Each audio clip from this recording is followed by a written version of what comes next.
आइए हम पढ़ेंगे परमेश्वर के वचन से याकूब की पत्री, उसका 2 अध्याय और 19 आयत। तुझे विश्वास है कि एक परमेश्वर है, तू अच्छा करता है। दुष्ट आत्मा भी विश्वास रखते और थरथराते हैं।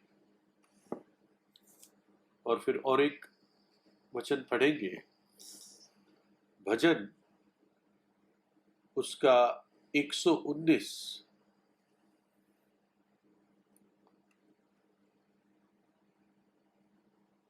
और उसकी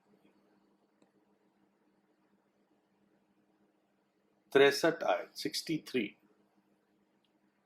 जितने तेरा भय मानते और तेरे उपदेशों पर चलते हैं, उनका मैं साथी हूं। प्रभु अपने पवित्र वचन के पढ़े जाने पर आशीष दे और पवित्र आत्मा स्वयं हमारे शिक्षक हो। तो हमने 2 आयतें पढ़ी। पहले में लिखा है कि तू विश्वास करता है कि एक परमेश्वर है, तू भला करता है। अर्थ ये है तू अच्छा करता है, क्योंकि इसी से तेरा उद्धार है। लेकिन दुष्ट आत्माएं भी ये विश्वास करती है कि एक ही परमेश्वर है। तो तेरे विश्वास में और दुष्ट आत्माओं के विश्वास में क्या अंतर है? अंतर यह है जो वचन खुद बताता है कि वो विश्वास करती है, जानती है, पर थरथराती है। जीवित परमेश्वर से वो डरती है। जो दूसरा हमने वचन पढ़ा, उसमें लिखा है जितना तेरा भय मानते हैं और तेरे उपदेशों पर चलते हैं, उनका मैं साथी हूं। यहां पर भजन लिखने वाला कहता है कि मैं और जो मेरे साथ है, जिनका मैं साथी हूं, वो तेरा भय मानते हैं। तो इस बात को कैसे समझें हम कि परमेश्वर के वचन में एक विश्वासी को कहा जाता है कि तुझे परमेश्वर का भय मानना है। हमें जो भय मानना है और जो दुष्टात्माएं डरती है, इसमें क्या अंतर है? हमारे अंदर जो भय पवित्र आत्मा ने दिया है परमेश्वर के प्रति, वो एक आदरमय भय है। एक ऐसा भय जिसके कारण हम प्रभु से प्रेम रखते हैं। लेकिन दुष्टात्माएं जो डरती है, वो प्रभु को प्यार नहीं करती, बल्कि वो प्रभु से घृणा करती है, प्रभु के लोगों से घृणा करती है। एक और इस बात में पहलू है कि परमेश्वर के वचन में कई बार कहा गया है उसके लोगों को, मुझे और आपको, मत डर। उदाहरण के लिए यशाया 41:10, मत डर क्योंकि मैं तेरे संग हूं, इधर उधर मत ताक क्योंकि मैं तेरा परमेश्वर हूं। मैं तुझे दृढ़ करूंगा और तेरी सहायता करूंगा और अपने धर्ममय दाहिने हाथ से मैं तुझे संभाले रहूंगा। यहां प्रभु कहता है मत डर। ये क्या बात है? एक जगह वचन कहता है तू परमेश्वर का भय मान, लेकिन प्रभु खुद कहता है मत डर। किसी ने गिनती की है कि 366 बार बाइबल में हमें डरने को मना किया गया है। मत डर। हर दिन के लिए प्रभु के पास एक मत डर मेरे और आपके लिए है। जो लीप ईयर आता है हर चौथे साल, जिसमें 366 दिन होते हैं, उसके लिए भी एक मत डर प्रभु ने रखा है। तो फिर इसको कैसे समझें? देखिए, सबसे पहली बार डर इस संसार में कब आया? आपको मालूम है? जो डर शब्द है वो कब आया बाइबल में? सबसे पहली बार उत्पत्ति उसका 3रा अध्याय और उसकी 10 आयत।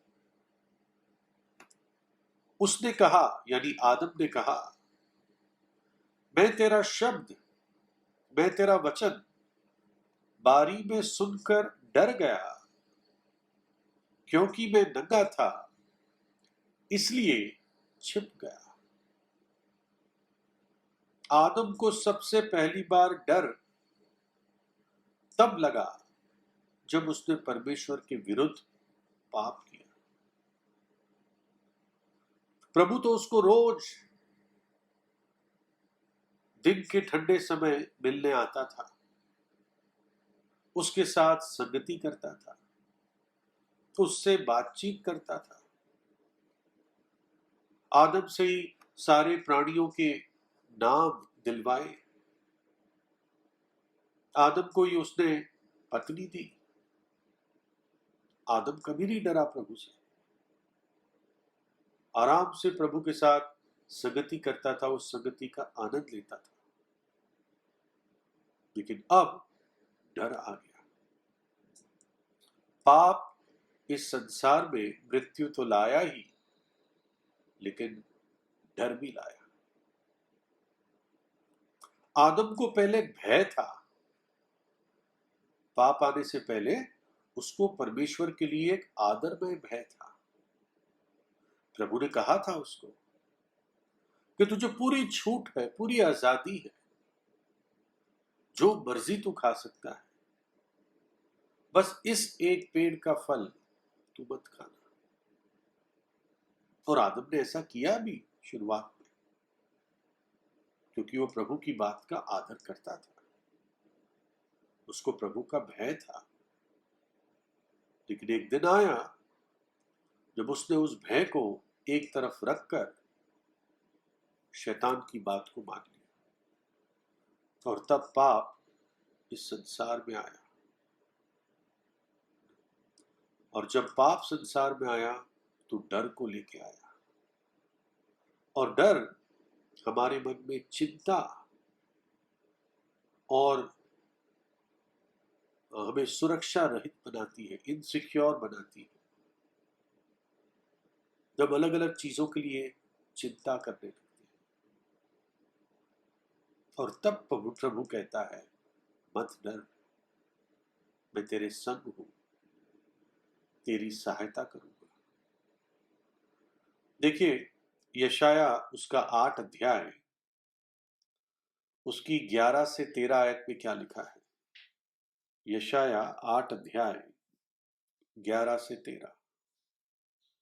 क्योंकि यहोवा दृढ़ता के साथ मुझसे बोला और इन लोगों की सी चाल चलने को मुझे मना किया, और कहा, जिस बात को ये लोग राजद्रोह कहे उसको तुम राजद्रोह ना कहना, और जिस बात से वे डरते हैं उससे तुम ना डरना और ना भय खाना।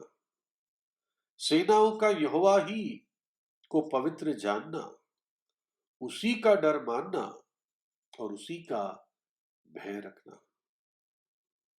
प्रभु ने कहा कि इन लोगों की सी चाल ना चलना, जैसे संसार के लोग चलते हैं वैसे ना चलना, पाप में जीवन में ना चलना। जिन चीजों से ये डरते हैं उन चीजों से तुम ना डरना, बस तुम एक ही का भय मानना, उसी से डरना। और वो कौन है? वो सेनाओं का यहोवा, इज़राइल का पवित्र जन, हमारा प्रभु यीशु मसीह। तू सिर्फ उसी का भय मानना। देखिए, संसार के लोग जो बर्ताव करते हैं, ऐसा बर्ताव वो क्यों करते हैं? क्योंकि उनके पास कोई आशा नहीं है,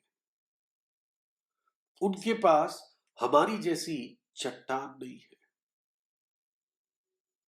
बाइबल हमें कहती है परमेश्वर हमारा शरण स्थान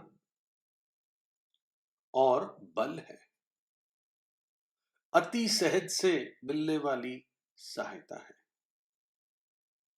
हमें प्रभु इतना करीब है, उनके पास कुछ नहीं है, इसलिए वो सारे गलत तरीके अपनाते हैं। हमारा प्रभु पवित्र है, वो कहता है क्योंकि मैं पवित्र हूं तुम भी पवित्र बनो।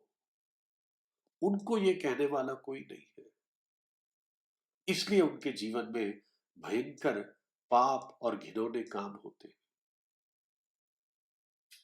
तो संसार के लोग किन चीजों से डरते हैं? पहले पढ़ते हैं लूका 12 अध्याय 29 और 30। और तुम इस बात की खोज में ना रहो कि क्या खाएंगे और क्या पिएंगे, और ना संदेह करना, क्योंकि संसार की जातियां इन सब वस्तुओं की खोज में रहती हैं, और तुम्हारा पिता जानता है कि तुम्हें इन वस्तुओं की आवश्यकता है। उनको डर लगता है क्या होगा कल, क्या खाएंगे, क्या पिएंगे, क्या पहनेंगे, ये सारी समस्याओं का समाधान क्या होगा, बच्चों का क्या होगा। ये चिंताएं उनको सताती हैं, डरे डरे रहते हैं। अमीर लोग भी कई बार डरे डरे रहते हैं, इसलिए उनको नींद नहीं आती। उनके पास खाने को बहुत है, लेकिन उन खाने के लिए उनके पास भूख नहीं है। सब कुछ बहुत आराम है, लेकिन फिर भी उनको नींद नहीं आती, क्योंकि मन में डर बैठा हुआ है। और प्रभु हमें कहता है तू मत डर। जिन चीजों से वो डरते हैं तू मत डर, क्योंकि मैं तेरे संग हूं। हमारा प्रभु हमारा यहोवा यिरे है, यहोवा जायरे। यहोवा हमारा प्रयोजन करने वाला। दूसरा, संसार के लोग प्राकृतिक विपत्तियों से डरते हैं। भूकंप आ जाएगा, मकान टूट जाएगा तो क्या होगा, बाढ़ आ जाएगी तो क्या होगा, है ना? कुछ काल्पनिक डरों से डरते हैं, उसी कल्पनाओं में कभी कभी रोने लगते हैं। प्रभु क्या कहता है भजन 46:2 में, इस कारण हमको कोई भय नहीं, चाहे पृथ्वी उलट जाए और पहाड़ समुद्र के बीच में डाल दिए जाए। ऐसी भी प्राकृतिक विपत्ति हो जाए जिसमें पृथ्वी भी उलट जाए और पहाड़ समुद्र में चला जाए, तब भी भजन लिखने वाला कहता हमें भय नहीं। क्यों? क्योंकि 46:1 में लिखा है कि परमेश्वर हमारा शरण स्थान और बल है, अति सहज से मिलने वाली सहायता है।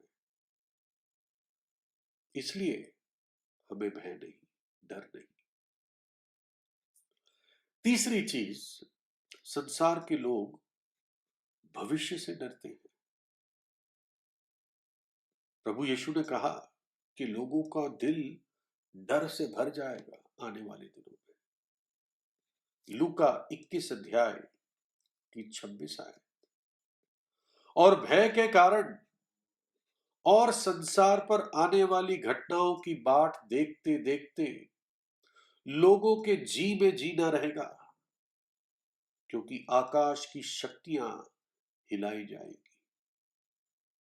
जब संसार पर महाक्लेश आएगा, वो समय शुरू होगा कलीसिया के उठाए जाने के बाद। तो लिखा है, भय के कारण और संसार पर आने वाली घटनाओं को देखकर लोगों के जी में जी नहीं रहेगा, आकाश की शक्तियां भी हिलाई जाएगी। लेकिन हमारे लिए प्रभु कहते तुझे डरने की जरूरत नहीं, तू भी आशा रख भविष्य के लिए। लेकिन क्या आशा रख? पहला थिस्सलुनीयों 1:10, और उसके पुत्र के स्वर्ग पर से आने की बाट जोते रहो, जिसे उसने मरे हुओं में से जिलाया, अर्थात यीशु की, जो हमें आने वाले प्रकोप से बचाता है। जो प्रकोप उन पर आने वाला है, हमारा प्रभु हमें उस प्रकोप से बचा लेता है। उस प्रकोप के आने से पहले प्रभु अपनी कलीसिया को, मुझे और आपको, यीशु के लहू से धुले हुए हर एक विश्वासी को वो उठा लेगा। तो इसलिए प्रभु कहता है, जिन चीजों से वो डरते हैं तू मत डर, बस तू मेरा भय मान, मेरा डर रख तू। अब प्रभु के भय मानने का अर्थ क्या है? प्रभु से डरने का अर्थ क्या है? आपको मालूम है, अविश्वासी लोग भी अपने देवताओं से डरते हैं। लेकिन वो कैसे डरते हैं? उनको ये डर होता है पता नहीं कोई नुकसान ना हो जाए, बकरा नहीं चढ़ाएंगे तो पता नहीं कोई मर जाएगा। ऐसे ऐसे डर वो अपने देवताओं से रखते हैं। लेकिन प्रभु में ऐसे डर के बारे में नहीं कहता। क्या प्रभु कहता है, इसको देखते हैं। व्यवस्था विवरण 6 अध्याय की 2 आयत। जब इज़राइल एक राष्ट्र बना, जब वो मिस्र में से निकले, तो परमेश्वर ने उनको अपनी व्यवस्था दी, अपनी विधियां दी, अपने नियम दिए, है ना। और क्या कहा कि तुम इन नियमों के अनुसार रहना, क्योंकि कोई भी चीज बिना नियम के गड़बड़ा जाती है।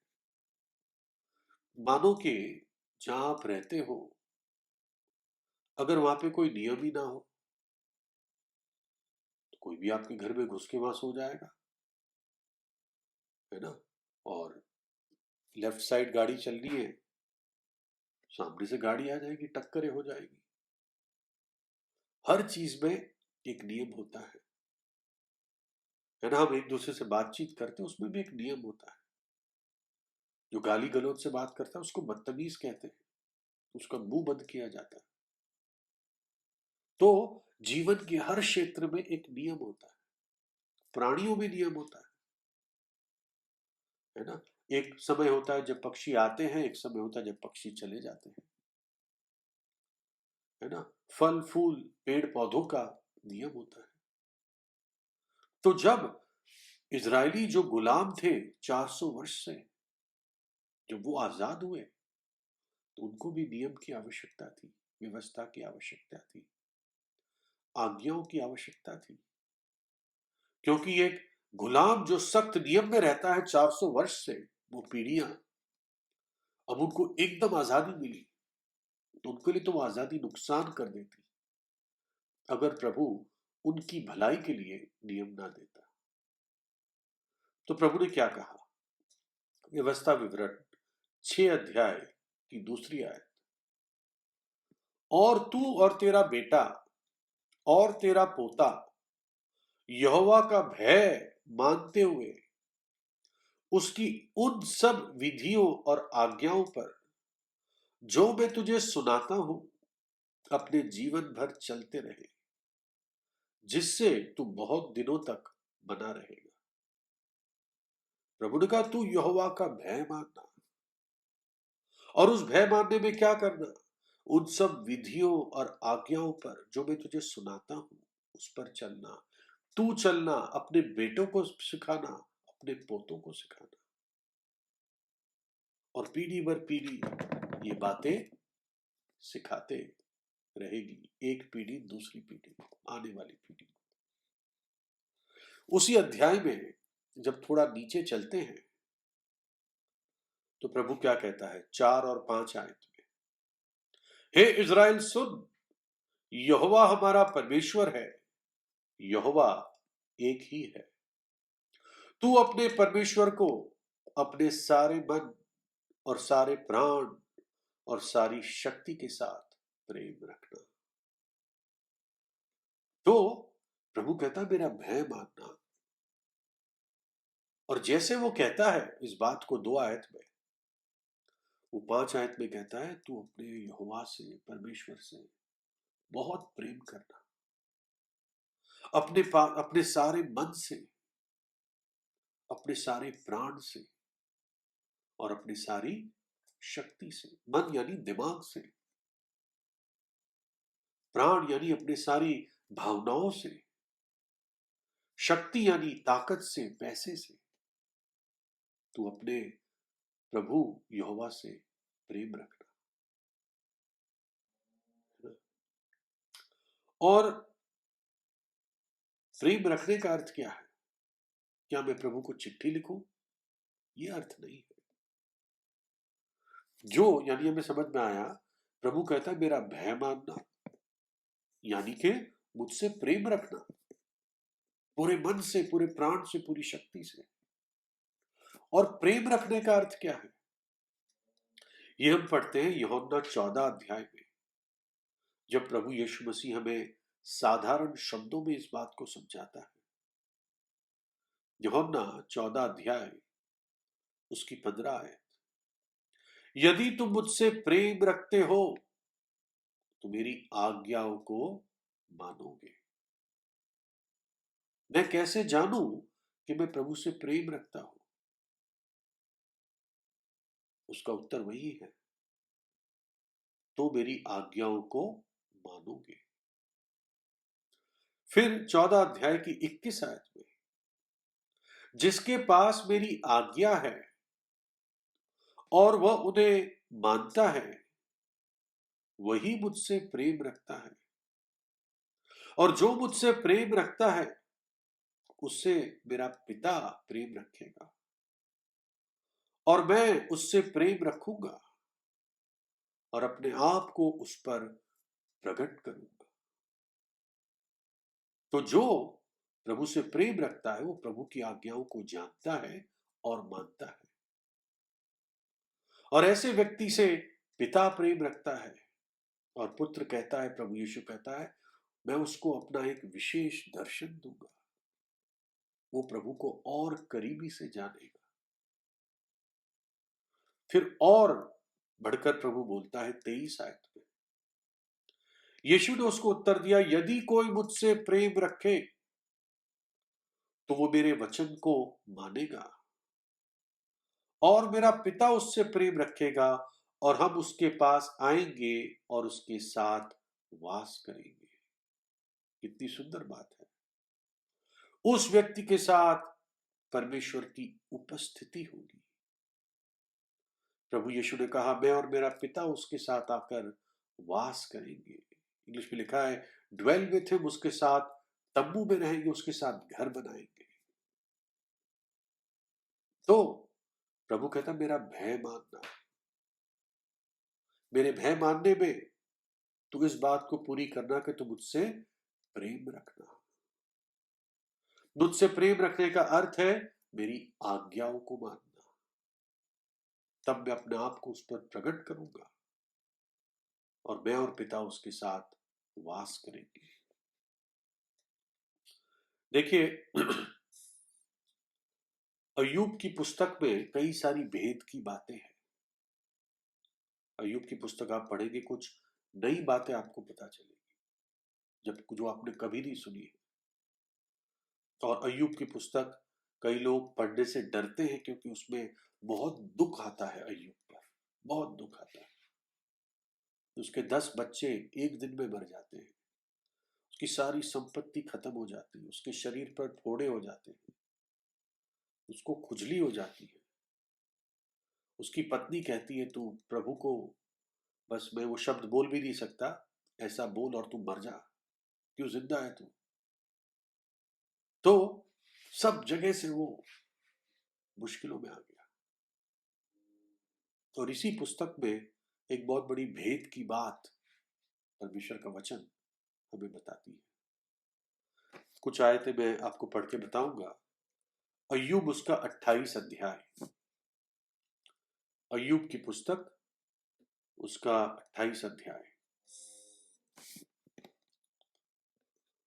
और यहां पर एक खोज हो रही है ना। देखिए, पहले पढ़े, एक आयत पढ़ता हूं।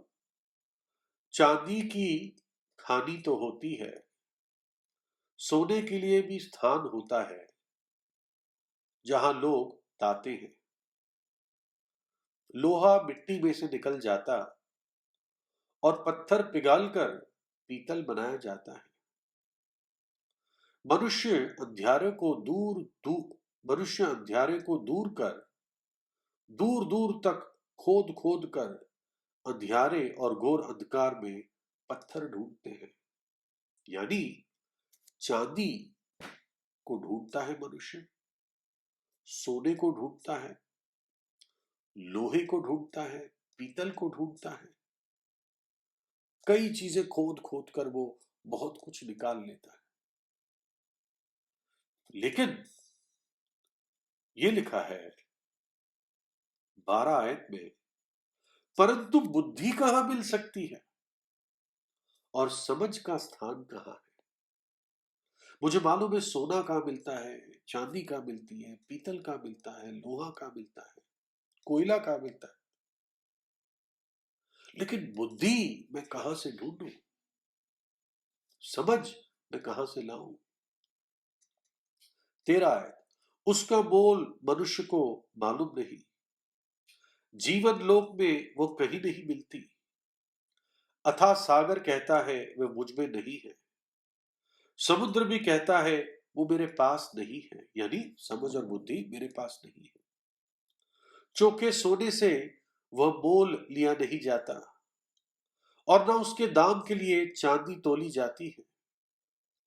ना तो उसके साथ ओपीर के कुंदन की बराबरी हो सकती है और ना अनमोल सुलेमानी पत्थर व नीलमणि की। ना सोना ना कांच उसके बराबर ठहर सकता है। कुंदन के गहने के बदले भी वह नहीं मिलती। मूंगे और स्फटकमणि की उसके आगे क्या चर्चा। बुद्धि का मोल माणिक से भी अधिक है। कूश देश के पद्यराग उसके तुल्य नहीं ठहर सकते और ना उसके चोखे कुंदन की बराबरी हो सकती है। फिर बुद्धि कहां मिल सकती है और समझ का स्थान कहां है। वो सब प्राणियों की आंखों से छिपी है और आकाश के पक्षियों के देखने में नहीं आती। विनाश और मृत्यु कहती है कि हमने उसकी चर्चा तो सुनी है, परंतु परमेश्वर उसका मार्ग समझता है और उसका स्थान परमेश्वर को मालूम है। वो तो पृथ्वी की छोर छोर तक ताकता रहता और सारे आकाश मंडल के तले देखता भालता है। जब उसने वायु का तौल ठहराया और जल को नपुओं में नापा और मेघ के लिए विधि और गर्जन और बिजली के लिए मार्ग ठहराया, तब उसने बुद्धि को देखकर उसका बखान भी किया और उसको सिद्ध करके उसका पूरा भेद बूझ लिया।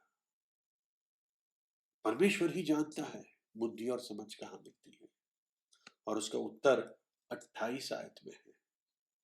तब उसने मनुष्य से कहा, देख, प्रभु का भय मानना यही बुद्धि है और बुराई से दूर रहना यही समझ है। बहुत बड़ा भेद है ये। यहोवा का भय मानना, प्रभु का भय मानना, यही बुद्धि, और बुराई से दूर भागना यही समझ है। जो माँ बाप है उनको प्रार्थना और उपवास करके प्रभु से मांगना चाहिए, प्रभु हमें और हमारे बच्चों को इस बुद्धि और समझ से भर दीजिए, परिपूर्ण कर दीजिए, है ना। नीति वचन 1:7 में लिखा है, यहोवा का भय मानना बुद्धि का मूल है। और नीति वचन 9:10 में लिखा है, यहोवा का भय मानना बुद्धि का आरंभ है, और परम पवित्र ईश्वर को जानना ही समझ है। बुराई से दूर भागना ही समझ है ना। जब प्रभु यीशु इस धरती पर आया था तो मनुष्य बनकर आया था, और वो हर चीज में मनुष्य के समान था, पाप को छोड़कर।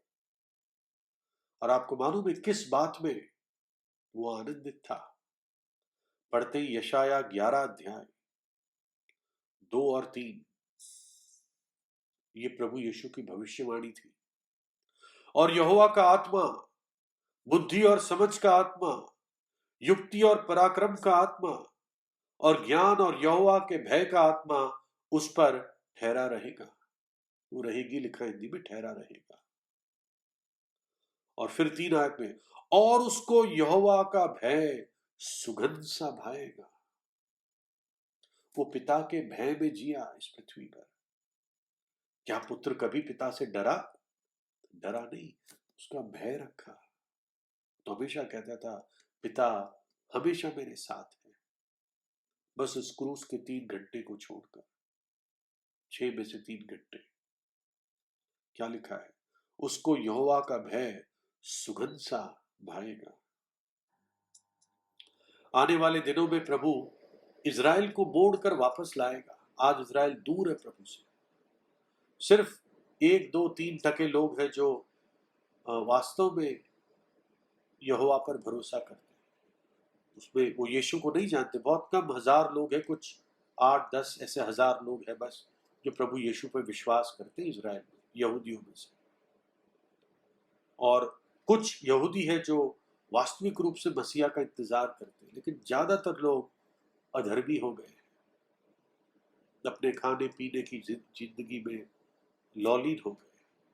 लेकिन प्रभु उनके लिए प्रतिज्ञा देता है। पढ़ते हैं यिर्मयाह उसका 32 अध्याय और उसकी 39 आयत, 39 और 40।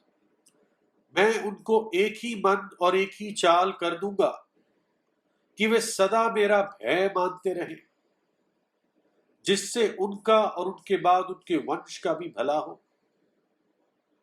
मैं उनसे ये वाचा बांधूंगा कि मैं कभी उनका संग छोड़कर उनका भला करना ना छोड़ूंगा, और अपना भय मैं उनके मन में ऐसा उपजाऊंगा कि वे कभी मुझसे अलग होना ना चाहेंगे। ये है प्रभु का भय। प्रभु कहता है, ऐसा भय डालूंगा कि उनके और उनके बच्चों की भलाई होगी। ऐसा भय उनके मन में उपजाऊंगा कि आगे से वो मुझसे कभी दूर ना होंगे। एक भाई ने कहा, प्रभु के भय का अर्थ है, प्रभु मैं तेरे विरुद्ध कभी पाप ना करूं, तेरी आज्ञा ना तोड़ूं। ये है प्रभु का भय। यिर्मयाह 33 आयत में प्रभु कहता है, 33 अध्याय में उसकी 9 आयत में, क्योंकि वे वह सब भलाई के काम सुनेंगे जो मैं उनके लिए करूंगा, और वे सब कल्याण और शांति की चर्चा सुनकर जो मैं उनसे करूंगा डरेंगे और थरथराएंगे। कौन? इज़राइल के लोग। जो अद्भुत भलाई प्रभु उनके साथ करेगा वो सुनकर वो डरेंगे और थरथराएंगे। क्यों? प्रभु ने इतनी भलाई हमसे की, हमने उसका इतना विरोध किया, हमारे पूर्वजों ने उसको क्रूस पर चढ़ा दिया, लेकिन उसने अब हमारे साथ इतनी भलाई की। जो प्रभु का भय मानता है वो प्रभु के लिए दुख उठाता है। अब ज्यादा समय नहीं है, पहला राजा 18 अध्याय में ओबाद्या करके एक व्यक्ति था, लिखा है वो प्रभु का बहुत भय मानता था। अकाल का समय था, मूर्ति पूजा चरम सीमा पे थी, राजा बर्बाद था, लोगों से ज्यादा उसको घोड़े बचाने की चिंता थी। उस राजा की पत्नी येजेबेल यहोवा के भविष्यद्वक्ताओं को मारने वाली थी, मारती रहती थी, और बाल देवता के पुजारियों को अपनी मेज पे खिलाती थी। ऐसे समय में लिखा है, पहला राजा 18 अध्याय 4 आयत, ओबाद्या तो यहोवा का भय यहां तक मानता था कि जब येजेबेल यहोवा के नबियों को नाश करती थी, तब ओबाद्या ने 100 नबियों को लेकर 50-50 करके गुफाओं में छिपा रखा और अन्न जल देकर उनका पालन पोषण करता रहा। अहाब के घर में ही ये काम करता था, जो दुष्ट राजा और रानी थे। लेकिन ऐसे समय में उसने 100 प्रभु के दासों को 2 गुफाओं में छुपाया, 50-50 करके, और गुप्त रीति से उनको खाना और पानी पहुंचाता रहता। 100 लोगों को, राजा को पता चलता है इसकी गर्दन कट जाती, लेकिन ये प्रभु का इतना भय मानता था, प्रभु के लिए रिस्क उठाने के लिए तैयार था। भजन 2:11 में लिखा है, डरते हुए यहोवा की उपासना करो और कांपते हुए मगन हो। कोई कांपते हुए मगन हो सकता है? आदमी डरता है या ठंड लगती तब कांपता है। वचन कहता है कांपते हुए मगन हो। ऐसा भय इस पवित्र यहोवा के लिए अपने मन में मांगो। पौलुस कहता है, सो हे प्यारो, 2 कुरिन्थियों 7:1 में, जबकि ये प्रतिज्ञा हमें मिली है, तो आओ हम अपने आप को शरीर और आत्मा की सब मलिनता से शुद्ध करें और परमेश्वर का भय रखते हुए पवित्रता में सिद्ध होते जाएं। ऐसा समय था जब हमारे आंखों में भी परमेश्वर का भय नहीं था। रोमियो 3:18 कहता है, उनकी आंखों के सामने परमेश्वर का भय नहीं। लेकिन जब एक पापी का उद्धार होता है, तब उसके दिल में प्रभु का भय की शुरुआत होती है, बुद्धि की शुरुआत होती है, और वो बढ़ता जाता है। और ऐसा व्यक्ति आशीषित है, ऐसा व्यक्ति धन्य है। भजन 128, क्या ही धन्य है हर एक जो यहोवा का भय मानता है, उसके मार्गों पे चलता है। तू अपनी कमाई को निश्चय खाने पाएगा, तू धन्य होगा और तेरा भला ही होगा। और भजन 115:13, क्या छोटे क्या बड़े जितने यहोवा के डरवैये हैं, वो उन्हें आशीष देगा। क्या आप सच में प्रभु का भय मानते हैं?